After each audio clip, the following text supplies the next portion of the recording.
Welcome to the SB Grid YouTube channel. Software tutorials by developers, lectures by structural biologists, unique content brought to you by SB Grid.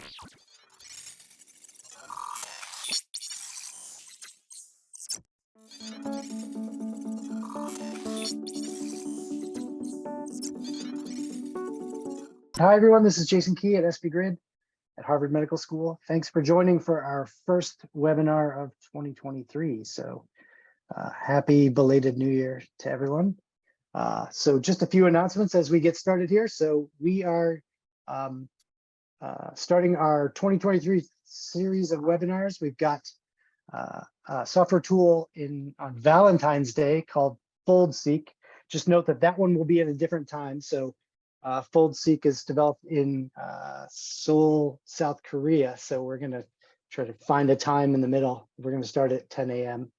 And then we've got Kiriash Jamali in March. So that's Model Angelo. So that is a model building for cryo-EM. I think it uses deep learning to do some voodoo model building. It's actually a pretty awesome tool.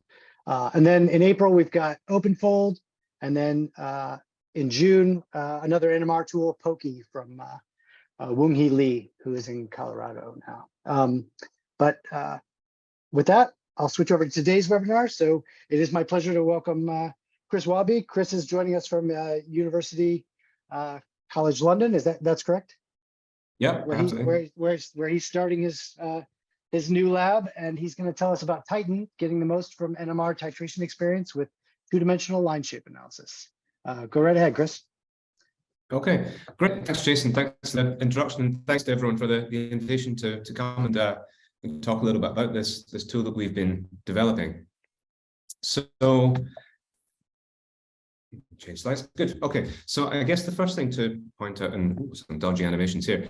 So NMR titrations are really pretty information rich. There is a lot of content in there. So perhaps the sort of traditional way of looking at titrations is to find a peak and then follow its chemical shift changes, map that out. And that certainly provides information on the binding interface, and you can analyze these kind of chemical shifts in terms of a KD. You can sort of fit them versus the concentration. But I think what I'd really like to emphasize, if you take one thing out of this webinar, is that there's a lot more information out there and available, and you can determine the kinetics of the reaction, and you can also test whether the binding is actually occurring through a simple two-state association mechanism, or if there's some more complex and mechanism, multi-step process, induced fit, conformational selection, that could indicate some interesting underlying biology that's worthy of investigation. So I think, unfortunately, this information is often ignored. But I think what I would like to try and convince you is that Titan provides a kind of fairly easy to use analysis tool that will help you extract the most from these data. It's an expensive technique. It takes a lot of time and effort to acquire these data. So I would argue that you really want to make the most out of what you acquire.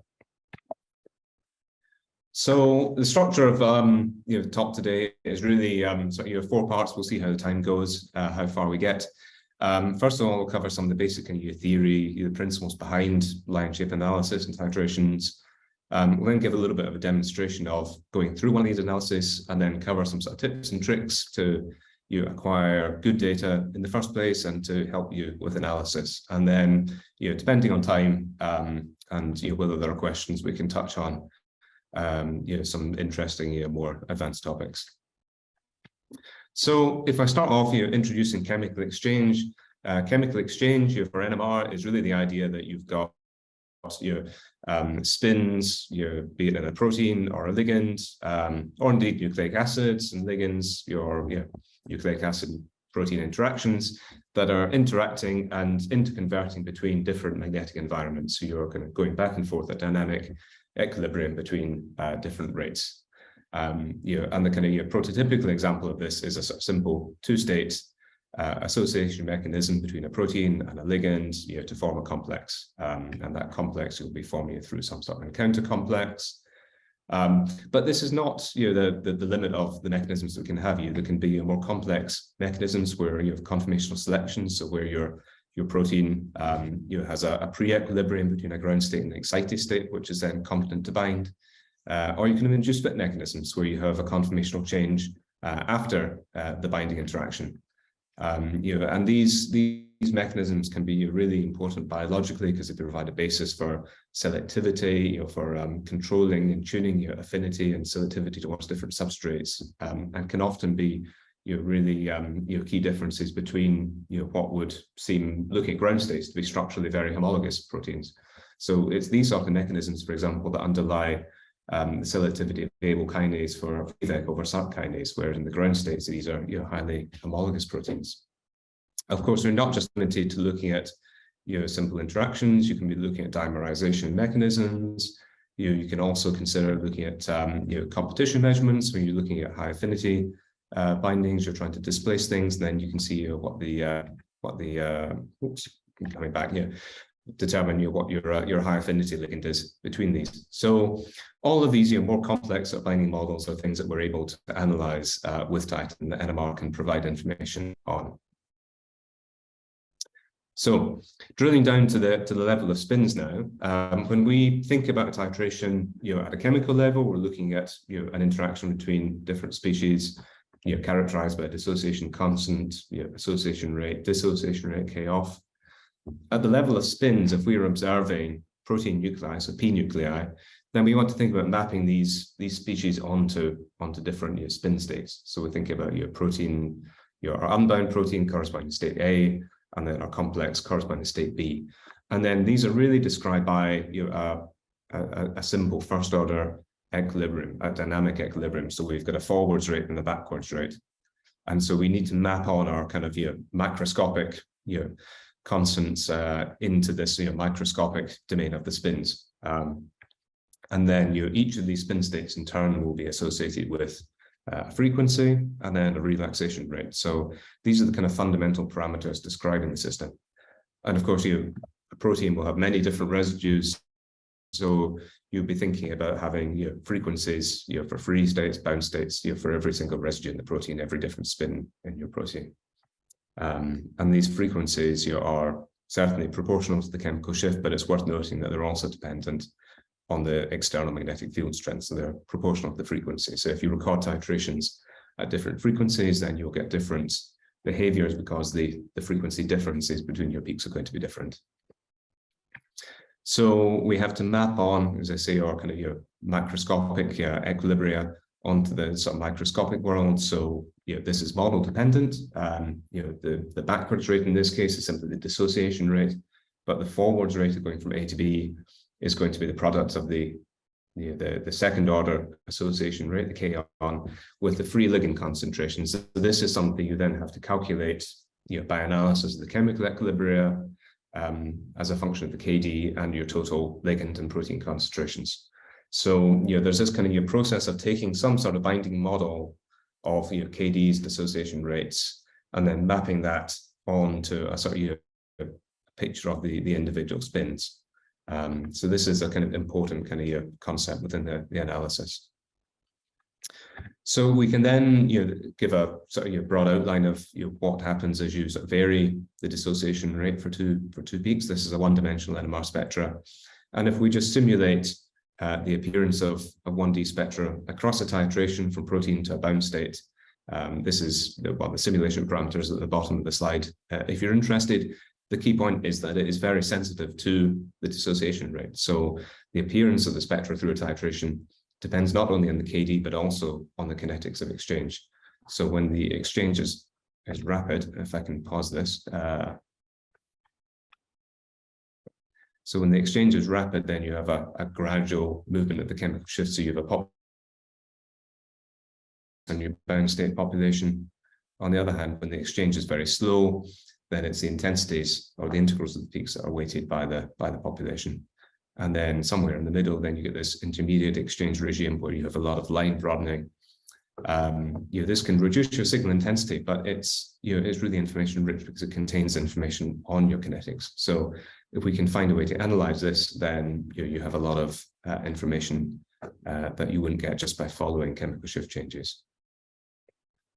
It's worth noting also that the exchange rate, which is the combination of forwards and backwards rates across this equilibrium, is itself dependent on the ligand concentration. This changes over a titration. The backwards rate is the K-off, that is always the same. That's a unimolecular rate in the first place, but the association rate depends on the free ligand concentration, and that changes during the titration. So exchange tends to get faster across the titration itself.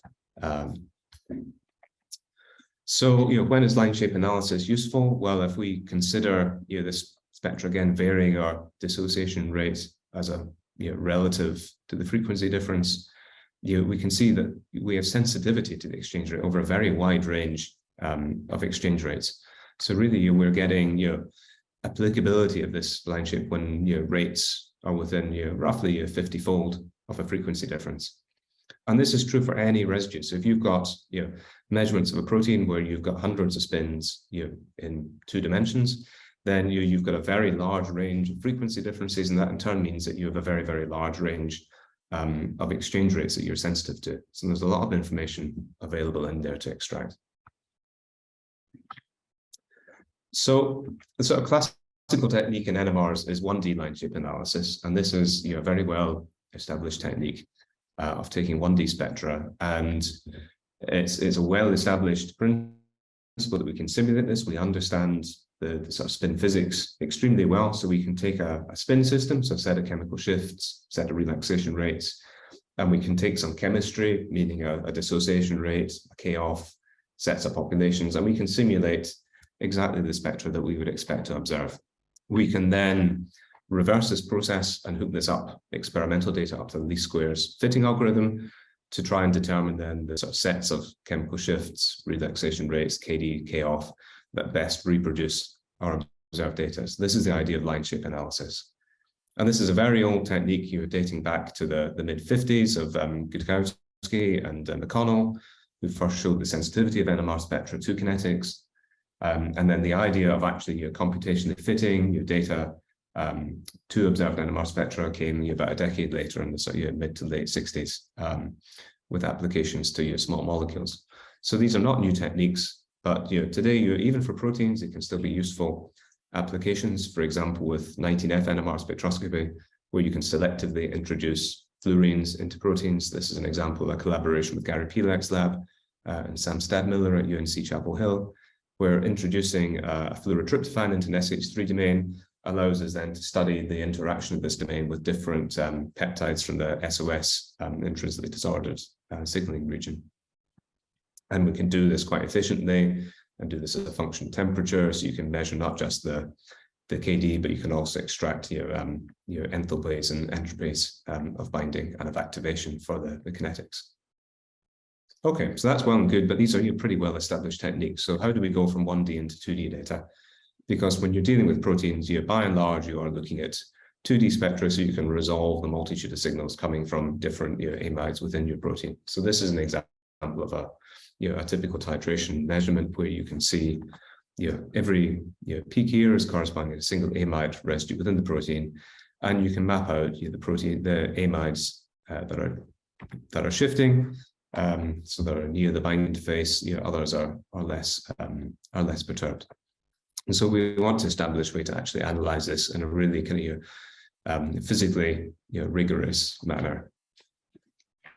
So the first thing to note is that in a 2D spectra, you actually have 2 different frequency differences. So the idea of defining faster slow exchange is a little bit more complicated than for 1D, because you may have a situation where you have a large frequency difference in the direct dimension, but you have a smaller frequency difference in the indirect dimension. So we can return to this if there's time towards the end of the webinar, but you can get quite different behavior along the 2 dimensions, depending on the relative exchange rate and these frequency differences.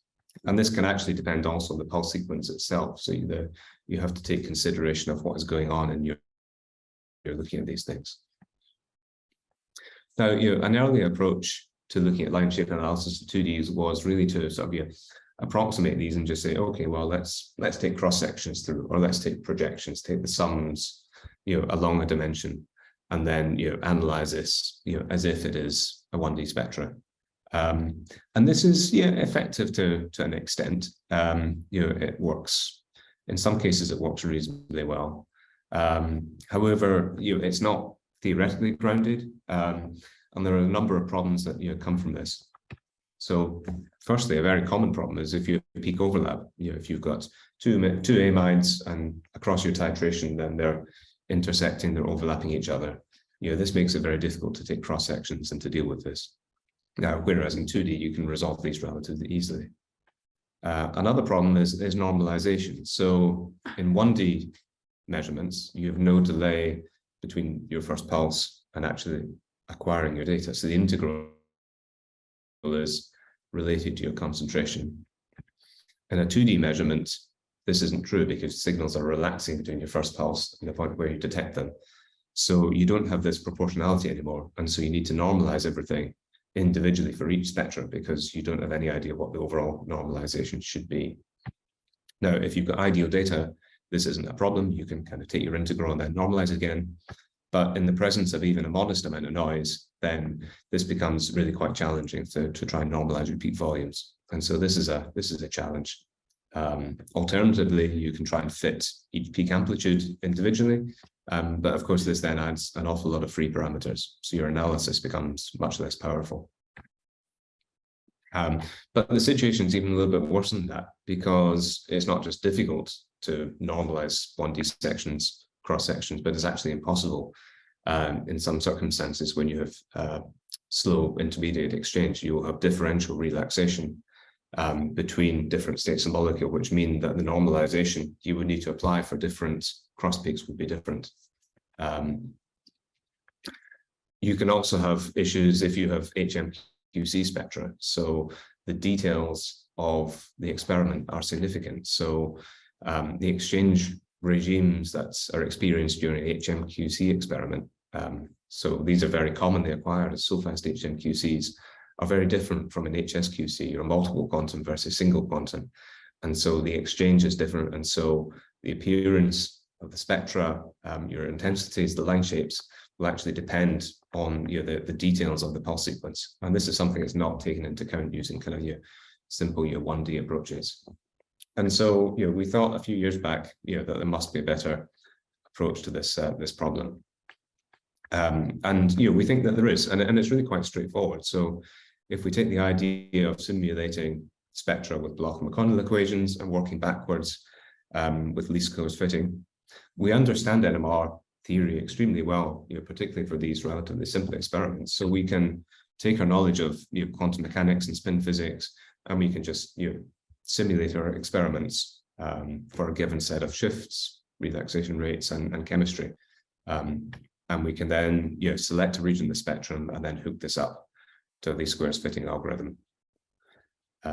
Now, practically it's a little bit more involved because, as I've just indicated, the experiments are sensitive to the experimental details in a way that 1Ds typically aren't. So you have to put in knowledge of the pulse program, the experimental settings, the way that you're processing it as well. And so essentially we're setting up a virtual spectrometer that will take your experiment that you have set up, that you've recorded in the lab. It will simulate the pulse sequence on a kind of quantum mechanical level to produce a simulated spectrum. We can then use that to determine a best fit spectrum. So in other words, we're taking your physical spectrometer and then we're setting up a kind of virtual analog that will reproduce these original experiments, and then we try and find the parameters of interest, the KDs or dissociation rates that are going to best fit our experimental observations.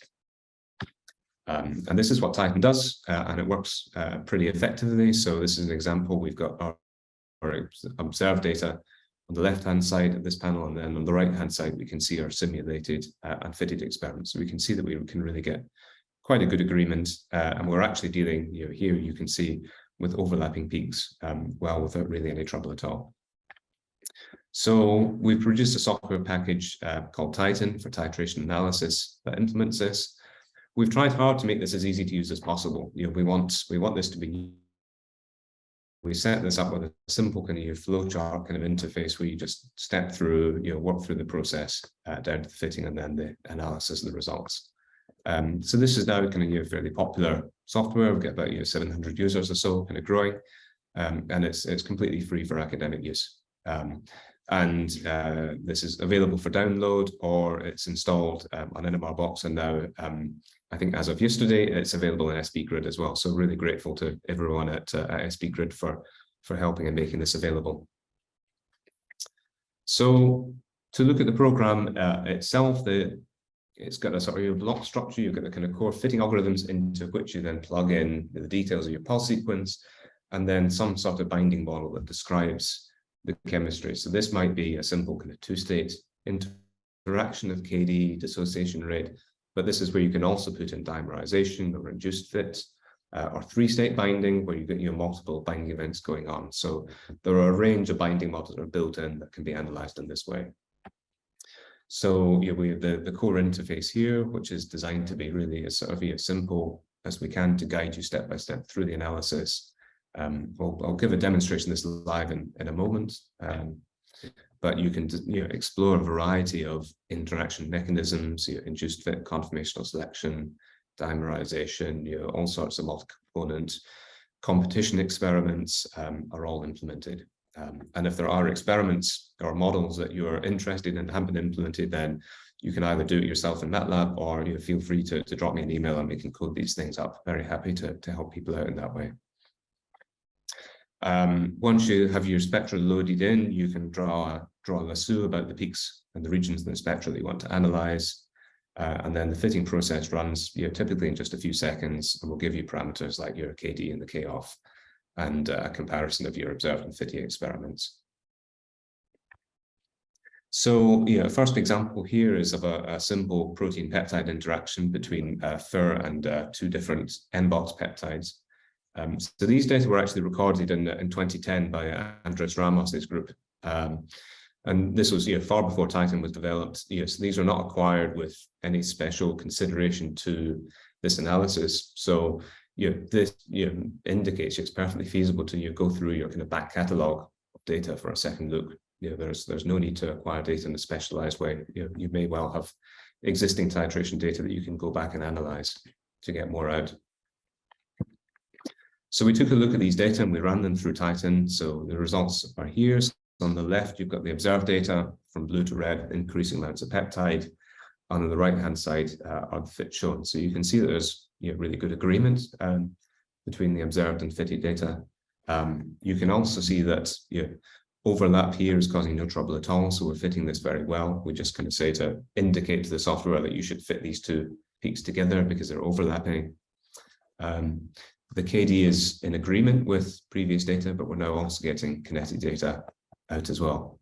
And if we compare these results to another peptide, the N-box 3, where we have an order of magnitude weaker binding, so we have a KD of about 300 micromolar instead of 20, we can see by looking at kinetics that this is coming about through a reduction in the lifetime of the bound state. So the change in the binding is coming through the residence time of the bound state rather than any change in the association rate. So we can get this kind of extra information about the binding process. I just want to point out in this slide that there's a lot of data that goes into this, and it's all fully consistent. So these are global fits. You can select many residues. You can select a couple of dozen residues in your protein with a wide range of chemical shift differences, and this gives you sensitivity to a wide range of exchange rates. So these are fitted simultaneously, globally, and the results you get of this are fully consistent. So you can be pretty confident that you have a good fit when you get results like this. As I mentioned, we have a lot of different binding models that are available to explore. And this is just a slide from a review that we published a couple of years back, which summarizes some of these. And lastly, just happy to say that we have some updates coming soon, and I'll give a demonstration of some of these shortly. So we got a new website that's been updated, and I'm very pleased to say that we got my first PhD student in my new lab, Sophia Heslett, has been starting to get up to speed with the Titan code base and learning how to develop this. So she submitted her first bug fix a little bit before Christmas. So we're now working together on releasing a kind of next update to Titan. So there will be more news on this front pretty soon. So before I kind of start a demo. I guess can take this point to see if there's any questions that people want to raise at this point. I don't know if that comes up Any in the chat or. questions? We'll also have some time for questions at the end. So Yeah, absolutely. and there is a reaction button here. If you have a question, you can always raise your hand in the reaction. But all right, I don't see any. So why don't we Let's put it on. Good. Great. Okay, great. So I want to look through as a demonstration some of the example data that is provided with Titan with the download, and I presume is available to play with on SPGrid. So this is the data for this N-box titration with FIR. So this is acquired at 600 megahertz with SOFAST HMQC. So you have nice, simple experiments. So the data can be processed with NMR pipe. And it's important to process all your data, all the experiments identically. And they have to, at the moment, be processed with exponential window functions. So this is for the efficiency of the simulations. So this is a kind of example script that will go through and process all of these spectra, applying your exponential window functions, both in the direct and the indirect dimensions. And we also throw in some baseline corrections, some solvent suppression. And these are the sort of spectra we're getting out. The protein concentration is about 40 micromolar or so not particularly high, nice concentrations to work with.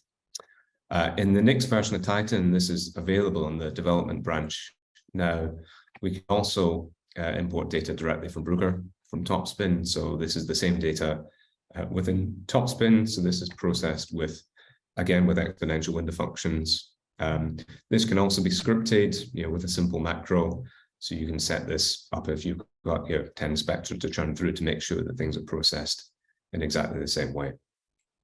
So once you have that data processed, then what we want to do is prepare a little Excel spreadsheet that contains a list of the experiment directories, the file names, and then the protein ligand concentrations, and then some acquisition parameters like the number of scans and the receiver gain. So at this point, I'm going to drop out of presentation and we can take a look at my screen. So are you seeing my screen okay in Excel? Is this coming up? Yes, yeah, I see Excel. Okay, excellent, great. So this is the this is the Excel sheet that we've prepared. So we've got the data processed with NMR pipe. We also have the data in Bruker. So I'm going to select our Bruker format data and our paths to our directories here, and we will copy that. And then I've got Titan open here in the background. So this is the Titan interface. So the first step in this is to select our binding models. We can go through here and we get our list of available models. So as you select them, then you get information on the equilibria that these are associated with. So in this case, we're going to go for a simple two-state ligand binding. So protein ligand giving a complex. We select that. We can now go into set up the titration points and the data. And here we will just select that we're going to provide Bruker format data. And now we can paste this information in from Excel. And it will process these spectra. It automatically identifies noise level in the spectra, which are then used for error analysis. And you can see this has appeared now. We can hit our preview spectra button just to make sure that our spectra have been imported correctly. And this is coming up here, just a simple kind of heat map picture of our spectra. We can see this looks okay. So the import has gone all right. So we will okay that. The next step is to set up the pulse program, so to specify the details of the experiment that we ran. So we know that this was a SOFAST HMQC, so we're going to select an HMQC experiment here. We'll okay that. And then there are a number of details to be provided. So the frequencies, number of points, the processing details, and the exponential window function. This should all be parsed correctly from the input data. You don't normally need to do anything about this. We do impose, we impose approximately a 3J coupling on the results. So this is set here to be 6.5 Hertz. If you were recording data on a producer-rated protein where you don't have this coupling, you could set this to 0 to eliminate that. Otherwise, these are generally passed as the correct parameters. So we can okay that. And now we will go into set up our spin systems and select regions of the spectra that we want to analyze. So the first time we click this, we go straight through to our ROI editor, so our region of interest. And this shows on the left an overlay of all the spectra that we've loaded up in our titration. So I'm going to select the zoom tool here, and we're going to go and zoom into a little peak around here. We can adjust the contour levels with these buttons up here if we need to. And then I'm going to hit to select an ROI, region of interest. So here, the interface is a little bit slow. So we now have a heat map plot of our first spectrum, so spectrum 1 of 11. And now we just want to click to draw out select points, and I press space to add a final point and close the polygon. So with the first spectrum selected, I can now press C to copy the ROI from the previous spectrum. So I'll just copy that across all of these. So I'm drawing these ROIs to select the entire region of the spectrum that is covered throughout the titration. And this is because, when we're analyzing this, not just the appearance of the peak, but the absence of the peak in these regions also provides useful information. It tells us, for instance, that we don't have slow exchange behavior. We can see that we have a progressive movement of the peak. If we wanted, we can add in an assignment to the peak or a label for the residue. I'm just going to keep this as spin 1. Assignments are just arbitrary. And it's then going to ask us to pick our estimated positions for the P state, so the unbound state. So I'm going to click over here to mark that. And then the PL state, so the bound state. So I'm going to click over here, the other side. And with that identified, we can then hit, once it's processed, we can hit OK. So this gives us a list of our spins. If we wanted, we could go through, add a second spin. We can add on dozens of spins in this way. This is the kind of procedure for adding things on. We then also see in the bottom half our values for these peaks. So we've got minimum and maximum values that are used for fitting. And then we've got the chemical shifts in the top and the relaxation rates in the bottom half of this table. And these are labeled as the I and S for the indirect and for the direct and the indirect dimensions. And these appear for the protein and the protein ligand bound states. So to begin with, I'm going to turn off the fitting for the bound state. And we're only going to fit the free state, the protein state by itself. So we select this and we're going to hit OK. We can then go into set up our model parameters. So this is the KD, the KOFs, and these global parameters describing the chemistry. To begin with, we're going to turn the fitting off for these. And then we're going to hit the fit button. So just a warning that fitting will overwrite the sort of spin parameters and model parameters. If you want to save before you start fitting, can be a good idea. Hit save session, you can save the state of your analysis. I'll continue with this. And here I just want to select the very first spectrum without any ligand to use. So we're going to use this to pin down the chemical shift, the line width of the free state by itself. So it's run that fitting, that's done. We've determined our chemical shifts, relaxation rates. And now here I can actually get rid of, there we go, close that. The zoom interface is in the way. Okay, so with that done, we can then follow the arrow backwards and go back into our spin panel. And I'm now going to fix the positions of our unbound protein, and we're going to tell it to fit now the bound state, and we're going to free up all of the relaxation rates. So we'll select OK. In our model parameters, we'll turn on fit of the KD and the KOF, and we can now go back into our fit. And now we will select all of our titration data to use. Hit OK. It's going to start the fitting process. This panel shows the decrease in the residuals through the fitting process as it iterates. In this case, 5 iterations, and we converged very quick. We can close that, and we now have an estimate of our KD here of, dragging this around, KD of about 24 micromolar and a KOF of about 2.8 thousand per second.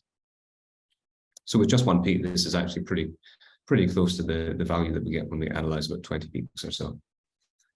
If we go into this panel, we can select to view results, and we can plot overlays as a contour plot for these spectra.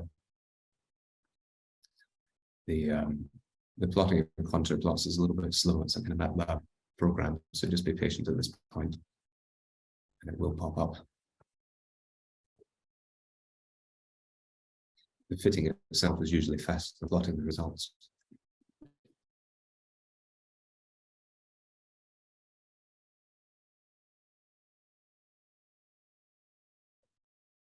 While we're waiting for the plotting, I had a question come in about how you optimization of ROIs. Like how many should you choose? Is using the same ROIs for each spectra produces better results, or it doesn't make any difference? How do you optimize your ROI choices? Yeah, that's a really good question. It's something I'll come back to. I've got a slide on that we can come back to after the demo. So yeah, good. Yeah, it's a good question that kind of comes up and it's useful to discuss. So yeah, so we've got our overlay now. We can just zoom in on the panel. So this is all of our 11 titration spectra, and we can see now that we've got our observed spectra in blue and our fit in red on top of this. We've got our orange lines marking on our initial and our fitted, our bound peak positions. So, this seems to fit quite nicely. If you hit the save button, you can save these as PDF format for publication, so publication ready. And again, you can adjust the contour levels if you're not happy with that. You can also plot your data as 3D plots.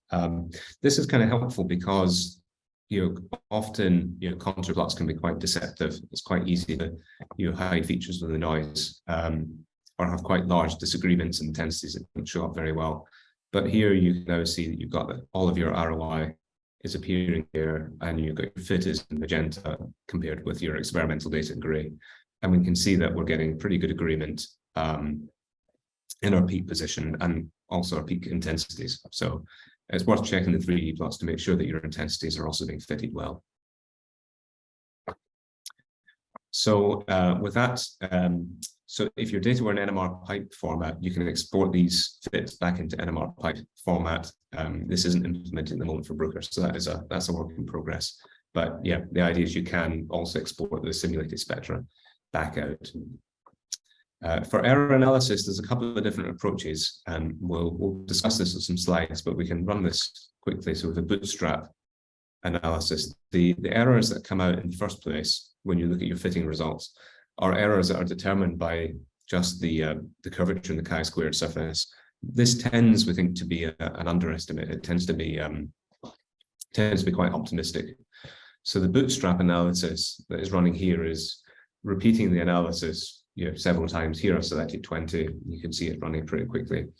And it's applying random noise back onto the simulated results to create new models of the experimental data, which are then being fitted again independently. And we will then see the distribution of parameters are getting out of that. We can use that to provide what comes out to be seems to be a slightly more accurate representation of the uncertainty for parameters. There's another error analysis approach that's been added fairly recently called Jackknife. We won't be able to run this at the moment because you need multiple spins for this, but the idea here is just to run the analysis several times, dropping out each residue in turn so that you can check whether you've got very strong dependence on a particular residue. So my advice would generally be to run both of these methods and then choose the conservative analysis, choose the conservative result, be pessimistic with your errors, choose whichever is largest. So this bootstrap is now run, and we can view our summary, and we can see now that we're getting our KD out with a bootstrapped error of about 1 micromolar, the K off about 2800 plus or minus 200 or so. So these are reasonable. Within the bootstrap, we can also look at the covariance matrix between parameters. So we can try and look at whether you've got strong covariance between, in this case, the KD and the chemical shift of a particular spin. So if you're concerned again about kind of accuracy of a particular parameter, you can drill down in this plot to look at whether you've got strong correlations between parameters. Ideally, as you add in more spins, then these correlations break down because you get more probes of the same measurement. Okay, so with that, I'm going to return to the slideshow. So this is now back. Can you see that again? Yeah. Yeah, perfect. Okay, great. Okay, so so we can touch now on a few tips and tricks. So for the analysis, I would say don't use, when you're processing your spectra, don't use extensive zero filling. It might make your peaks look a little bit nicer and smoother, but in terms of the information content, there's no benefit, and it just increases your calculation time quite a lot. It's worth selecting a variety of peaks, which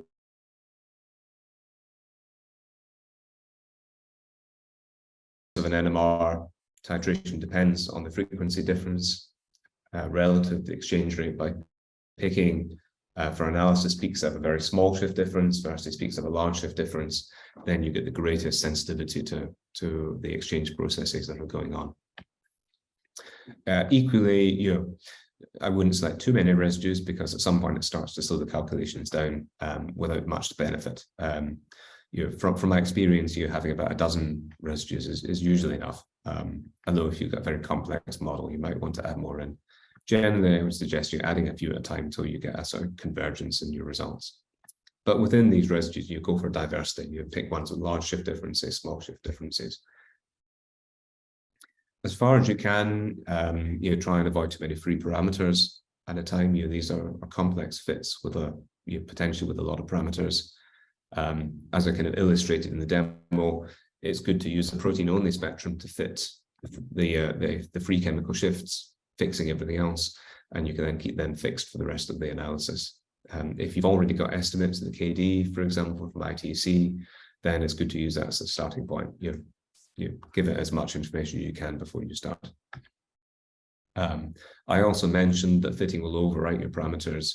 So after you've selected your ROIs, it's worth saving a copy of your session before you start to fit, because sometimes it's helpful to go back to this, particularly if you're adding in extra spin systems, if things get more complex.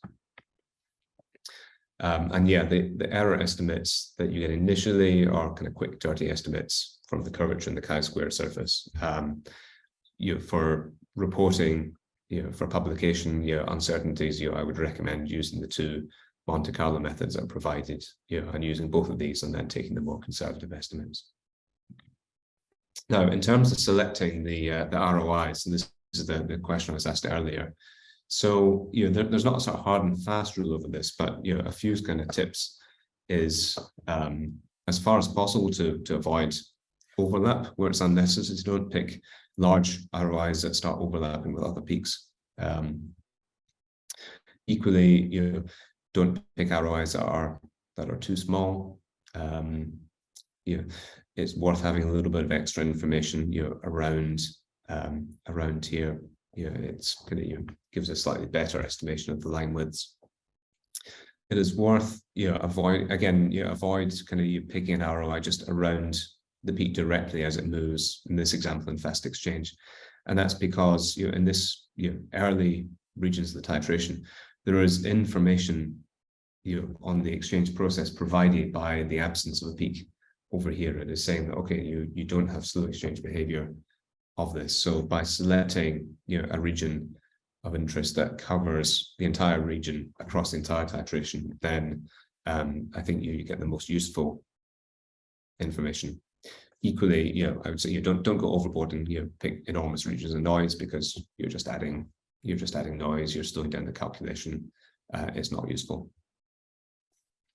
If you do have peaks that are overlapping, then that crossover through the titration, it's not a problem. You just kind of have to mark these, identify these as overlap, and then they will be processed correctly. And I'll show you how in a few slides' time. Chris, one question that came up related to that is, if you have a trajectory that cruises through a sort of static peak, that sounds like it's doable. What if you have trajectories that sort of cross each other? Yeah, that's not a problem at all. So okay. Just I would just say pick an ROI that covers both of these. So the procedure is, let me just skip ahead to the slide where I show this. So the procedure for overlapping peaks is oh no, I've taken the slide out. Drat. Yeah, okay, well, this kind of indicates it. So within a spin, so this is the spin system editor. So there is this option here to provide a, no, I've lost it, to provide a spin group. This is just an arbitrary text label put in whatever you like, a number, 1, 2, 3, whatever, ABC. Spins that have the same spin group. So if you label 2 peaks as group 1, then they will be fitted together. So their ROIs will be combined, and that entire region will be fitted simultaneously. So in other words, if you've got 2 peaks that are overlapping, this is the place to specify. You mark them as being in the same spin group, and their ROIs will be combined and analyzed together. So yeah, it doesn't matter whether it's a static peak that is, something's moving across it, or whether you've actually got kind of 2 peaks kind of moving past each other and kind of overlapping transiently.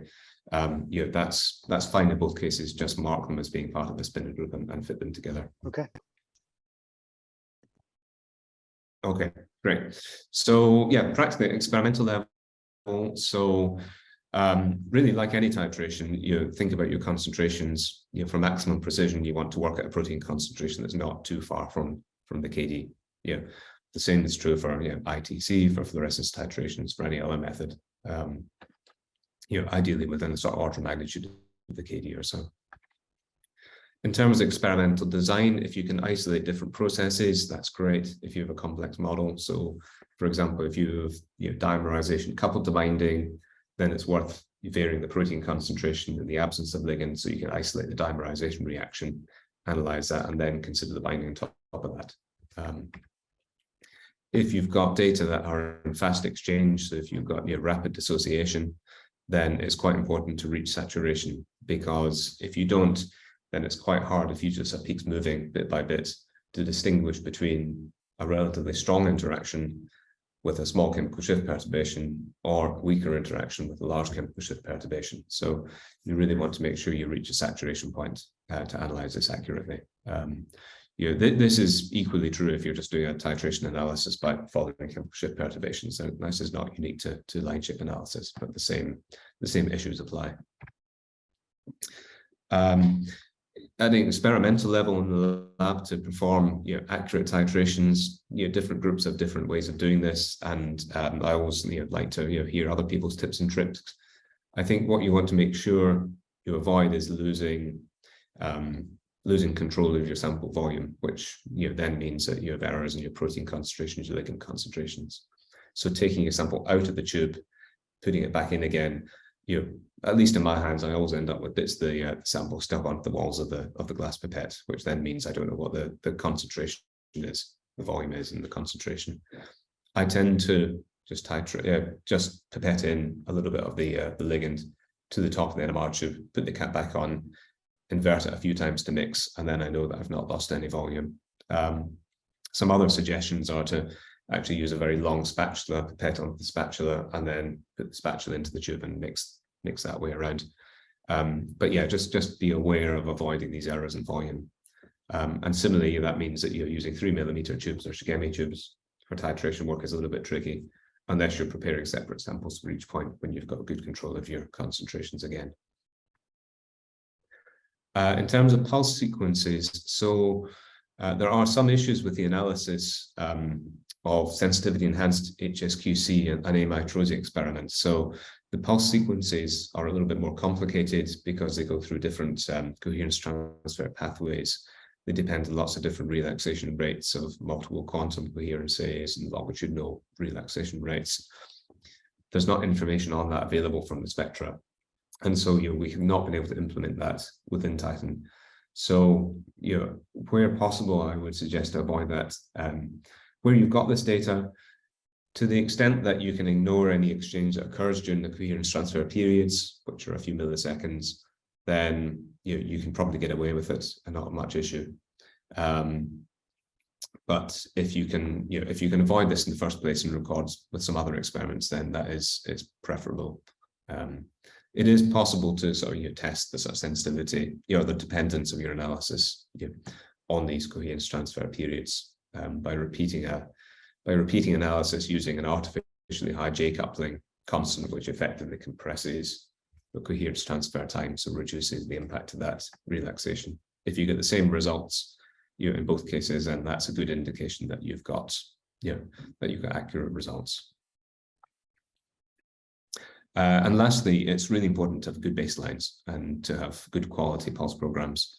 You know, a lot of library pulse programs tend to actually give quite poor baselines. They have, you know, badly specified delays for the interact evolution period, which mean that you don't get clean 0 degree or, you know, 90, 180 phase correction in the interact dimension. So if you get a sequence like that, it's worth switching to sequence that is a slightly better baseline. Suitable sequences, you know, that are provided with Titan, so they're around. Yeah, okay. So in terms of the error analysis, just to kind of run through the, you know, the procedures that are going on. So the bootstrap analysis, the idea here is that you can take your observed data and, having fitted it, you have a series of, you know, residual spectra. We then split these residual maps into little tiles, sort of 5 by 5 tiles of points. And we then basically kind of, you know, pick them out of a bag, reassemble a new set of residuals from this. And then we add these back to our data and we repeat our analysis, we repeat the fitting. The reason for splitting these into little tiles like this is that because of window functions, points in NMR spectra aren't independent. You know, neighboring points are correlated with each other due to the application of window functions. So by, you know, using these little tiles, then you can kind of keep that correlation structure and you get a better quality of error analysis. So the idea of this is you can do this procedure and repeat it, you know, 100 times or so, and then you get a nice kind of indication of your uncertainty. And, you know, we've, you know, shown from, you know, analysis and synthetic data that, you know, this procedure works pretty well. And you know, it is important in using this kind of block bootstrap approach to get accurate uncertainties. If you kind of take a naive bootstrap of just resampling individual points, then you're not reproducing your errors correctly. And I mentioned that you have this correlation matrix, and this is an indication of how things look once you've added in a lot more parameters. You can see that, you know, these strong points of correlation have generally you know, been reduced. So this is a nice kind of covariance matrix where you don't have strong dependence on parameters. We also have a second approach, which is the jackknife, and this is a kind of leave one out analysis.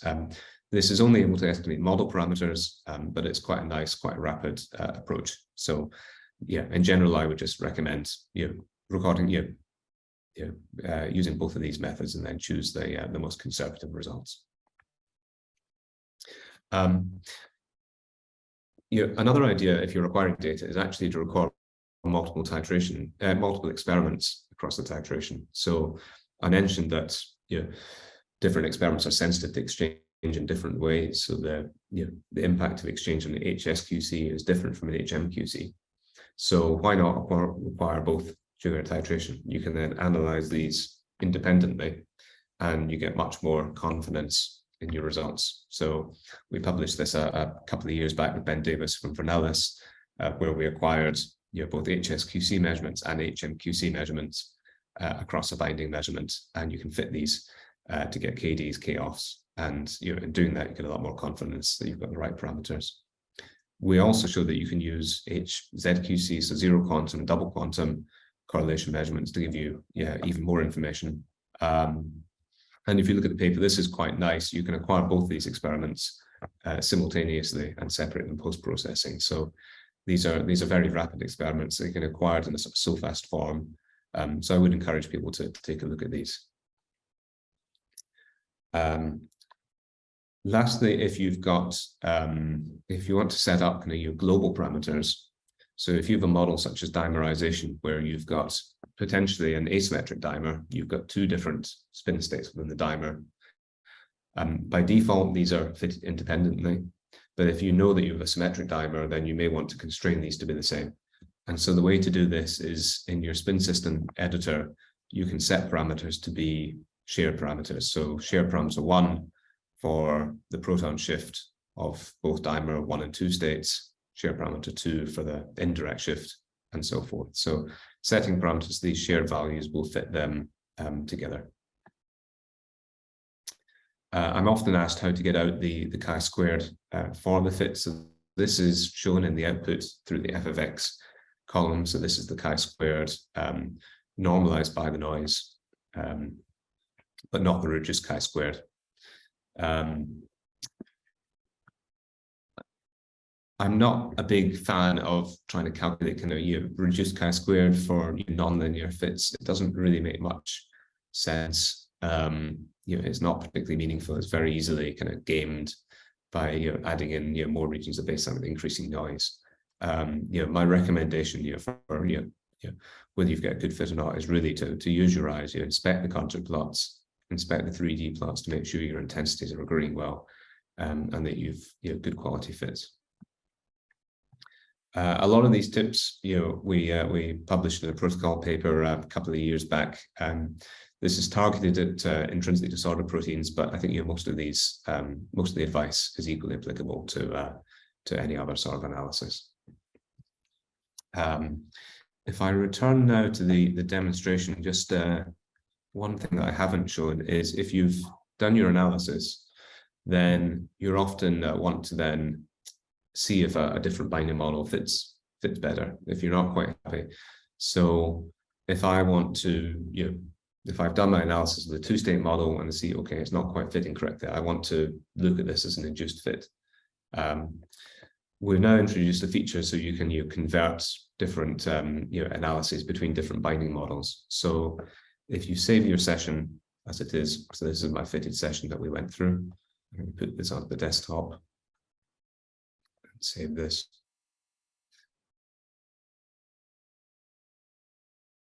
I can then select this new feature, which is a convert binding model.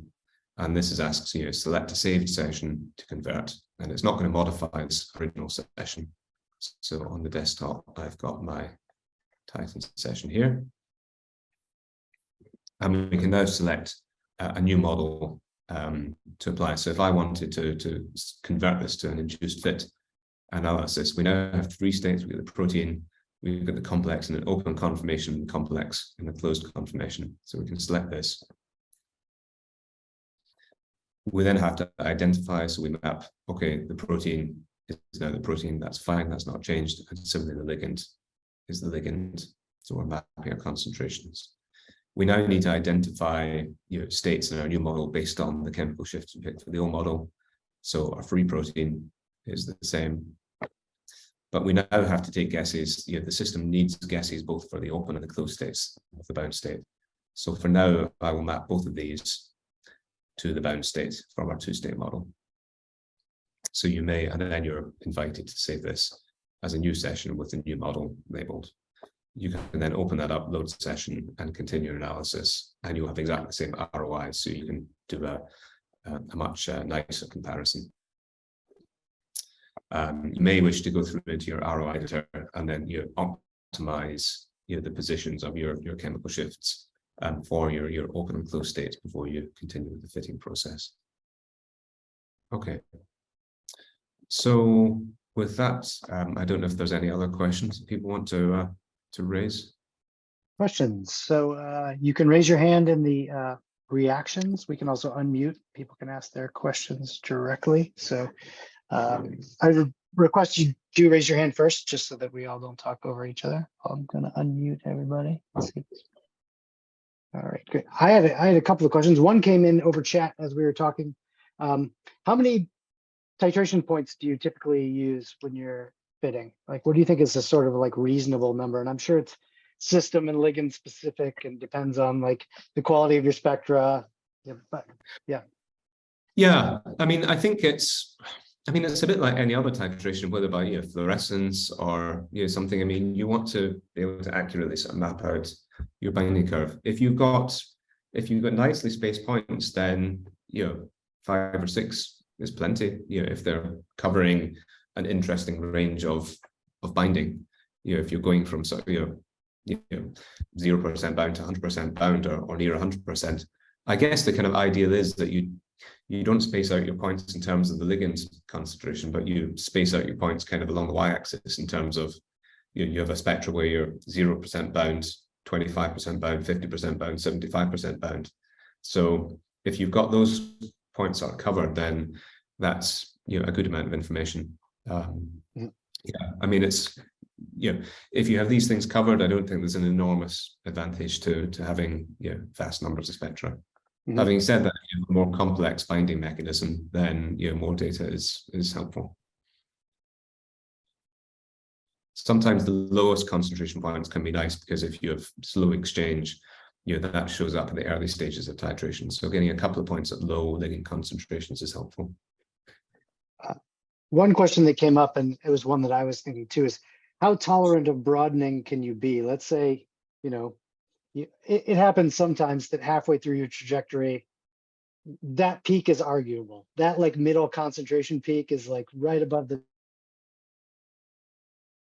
Can you go down to baseline for one concentration? Yeah, throw it in because okay, with the caveat that you want to see it come back again. You want to know where it to. Then because the nice thing about the 2D analysis is we don't have any issues with the normalization anymore. We know that we're starting, we know our concentration of protein, we know how much magnetization we're starting from. And so our intensities now become very useful quantitative restraints. So the fact that you see a lot of broadening is actually really useful information. So yeah, do include that. Right, great. Yeah, that's good to know, because that's pretty noisy. You might think the other, play it safe, do the easy. Hold on, we got one question came in over the chat here. Let's see, are the binding modes implemented in Titan better for small molecules as ligands, or is it possible to do protein-protein interactions?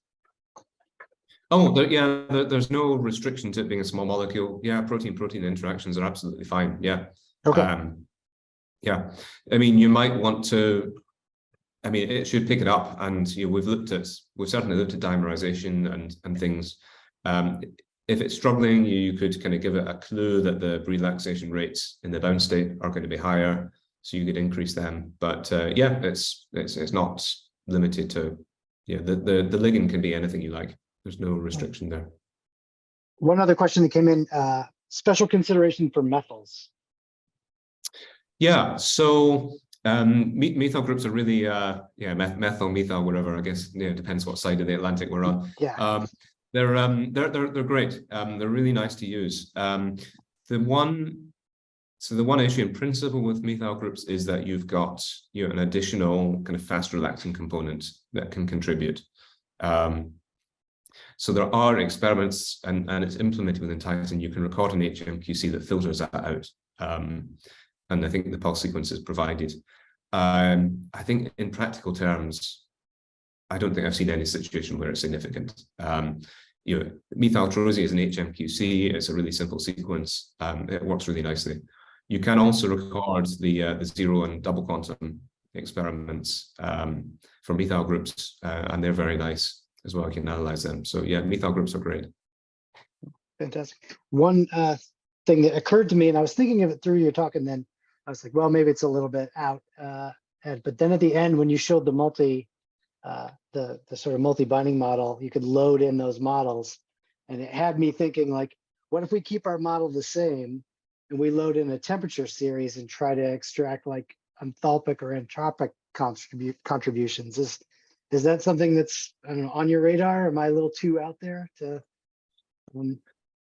No, it's a good question. So certainly we've got actually a paper I think under review right now with where we've been looking at some titration, simple titrations as a function of temperature, and from that we can extract enthalpies and entropies.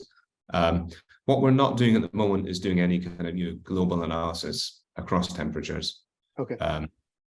And the way things are sort of set up right now, that's not really possible.